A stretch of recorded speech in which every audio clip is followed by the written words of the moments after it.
মৌসুমীর গান গাইতে গিয়ে তাকে গ্রেপ্তার করা হয়েছে। মানে ওরা কত সংকীর্ণ বনা হতে পারে। মিডিয়া তো যে সরকারে থাকে তার সরকারে, আর সরকার যদি নিষ্ঠুর হয় কিছু করার নাই, সব জায়গা থেকে তাকে বাদ দিয়ে রেখেছে। কিন্তু বাদ দিয়ে রাখাতে লাভ কার হয়েছে? লাভ তো শেখ হাসিনার হয়নি, লাভ একটা হয়েছে গণতন্ত্রের পক্ষের শক্তির হয়েছে।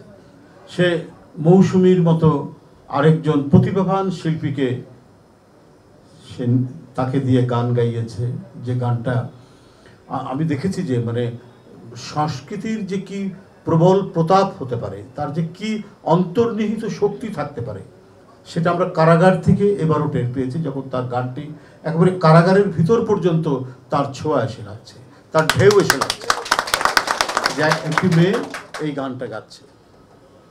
তো কারাগার তো ধর দেশের ভিতরে, কিন্তু দেশের বাউন্ডারি পার হয়ে যখন পশ্চিম বাংলায় তুমুল আন্দোলন হলো কয়েকদিন আগে, সেই তুমুল আন্দোলনে মুখে মুখে এই গান, মানুষের কণ্ঠে কণ্ঠে এই গান, সবাই মানে আবাল বৃদ্ধ বনিতা এই গান গাচ্ছে, একবারে মানে প্রাণ খুলে গাচ্ছে। ওই যে একজন বললো যে আসামে মৌসুমীর গান গাইতে গিয়ে তাকে গ্রেপ্তার করা হয়েছে। মানে ওরা কত সংকীর্ণ বনা হতে পারে। আরে গানের কি কোনো ভৌগোলিক সীমানা থাকতে পারে? এর কি কোনো ম্যাপ থাকতে পারে? শিল্পের তো কোনো ভৌগোলিক সীমানা থাকতে পারে না। মাইকেল জ্যাকসনের গান যদি বাংলাদেশের মানুষ শুনতে পারে, পৃথিবীর অন্যান্য দেশের তরুণদেরকে যদি এটা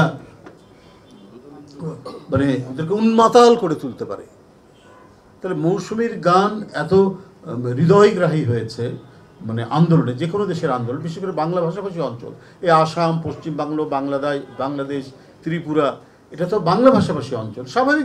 স্বাভাবিকভাবেই সেখানেও নিষ্ঠুরতা, অন্যায় এবং দুঃশাসনের বিরুদ্ধে এই গানটা মানুষকে উদ্বুদ্ধ করবে, প্রভাবিত করবে, এটাই তো স্বাভাবিক। কিন্তু সেখানে গ্রেপ্তার করা হলো যে এই গানটা একটু অসমীয়া উচ্চারণে একজন গেয়েছে বলে, তাই গ্রেপ্তার করা হয়েছে। অদ্ভুত ব্যাপার, কিন্তু থামাতে পারেনি। শিল্পের শক্তি এত তীব্র যে একে বিধিনিষেধ দিয়ে, আইন দিয়ে থামানো যায়নি, থামানো কখনো যেতে পারে না। নজরুলকে কি থামাতে পেরেছে? কারাগারে প্রায় 1 বছর আটকে রাখা হয়েছিল নজরুলকে, কিন্তু তার সেই মানে প্রেরণা দানকারী অসাধারণ